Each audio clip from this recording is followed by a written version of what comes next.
ஓம் நமச்சிவாயே. 5ஆம் தேதி தீபதான திருவிழா மிக சிறப்பாக நடைபெற்றது. இந்த தீபதான திருவிழா என்ன, எதற்காக செய்கிறோம் என்பதையெல்லாம் அன்று இரவு ஒவ்வொரு எடுத்துக்காட்டுகள் காட்டி மிக அழகாக சொல்லப்பட்டது. மேலும் 4 ஜாம பூஜையில் ஒவ்வொரு பூஜையிலும் ஒவ்வொரு கதைகளை, ஒரு காரணங்களை தெளிவாக விளக்கி நாம் ஏன் சாமி கும்பிடுகின்றோம், அந்த சாமி கும்பிடும் முறை தீபதான திருவிழா என்று ஏன் வைத்திருக்கிறார்கள், அந்த தீபதான திருவிழாவிற்கான காரணங்கள் என்ன என்பதை அழகுபட சொல்லப்பட்டது. மேலும் இங்கு வந்திருக்கின்றவர்கள் அவரவர் மனதில் ஏற்பட்ட சந்தேகங்களை கேட்டு அவர்களுக்கு தெளிவுபடுத்தப்பட்டது. இப்படி அந்த இரவு முழுவதும் இனிமையான இரவாக நடைபெற்றது. அது மட்டுமல்லாமல் இந்த ஆத்மலிங்கேஸ்வரர் ஆலயத்தில் நடத்தப்படும் இரவு பூஜையான 4 ஜாம பூஜை தீபதான திருவிழாவில் கலந்து கொண்ட அனைவரும் ஒவ்வொரு ஜாம பூஜையிலும் சிவனுக்கு, ஆத்மலிங்கேஸ்வரருக்கு அபிஷேக ஆராதனை செய்தார்கள்.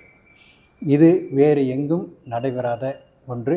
இங்கு நடைபெற ஆத்மலிங்கேஸ்வரர் அருள் பாவித்து வருகிறார். ஆகவே தன்னுடைய வாழ்க்கையை மாற்ற வேண்டும், தன் குடும்பத்தில் தீராத சிக்கல்கள் இருக்கிறது, அதையெல்லாம் தெளிவுபடுத்த வேண்டும், அதிலிருந்து விலகி ஆனந்தமான வாழ்க்கையை அனுபவிக்க வேண்டும் என்ற எண்ணம் உடையவர்கள், அந்த எண்ணம் உள்ளவர்களுக்கு யோகம் பெற்றவர்கள் இங்கு வந்து அந்த முழு இரவில் கலந்து கொண்டார்கள். அந்த முழு இரவில் கலந்து கொண்ட அனைவருக்குமே இனி அடுத்த மகா சிவராத்திரி வரும்பொழுது அவர்களின் வாழ்க்கை கட்டாயம் ஒரு மிகப்பெரிய மாற்றத்தை பார்ப்பார்கள். இந்த மாற்றம் இங்கு வரக்கூடிய அனைவருக்குமே கிடைக்க வேண்டும் என்று நாங்கள் நினைக்கின்றோம். நீங்களும் நினையுங்கள். கட்டாயம் உங்கள் வாழ்க்கையிலே ஒரு ஒளிமயமான எதிர்காலம் உருவாகும். இறைவனை தன்னுள் கொண்டு வராமல் ஒரு பெரிய வாழ்க்கை நமக்கு கிடைக்கும் என்றால் அது மிகவும் கடினமானது. அப்படி நான் சாமியே கும்பிட்றதில்ல, இன்றைக்கி நான் நல்லா இருக்கிறேன் அப்படின்னு சொன்னால் அதுவும் இறைவனின் அருளே. அவர்கள் யாருக்கும் தீங்கு செய்யாமல் நல்லதையே செய்யக்கூடியவர்களாக இருப்பார்கள். நல்லதை செய்யக்கூடியவர்களும் இறைவனிடம் வந்து தன் தீய காரியங்களை எல்லாம் விலக்கி நல்லவர்களாக மாறுகின்றவர்களும் ஒரே தரமானவர்கள்தான். ஆகவே நீங்கள் செய்வதெல்லாம் நற்காரியங்களாக இருந்தால் கட்டாயம் நம் வாழ்க்கை உயர்ந்த நிலைக்கு வரும்.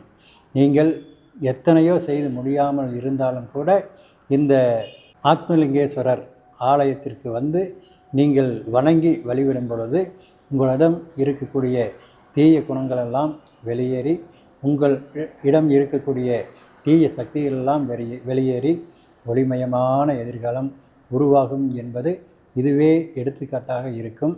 ஓம் நமச்சிவாயே.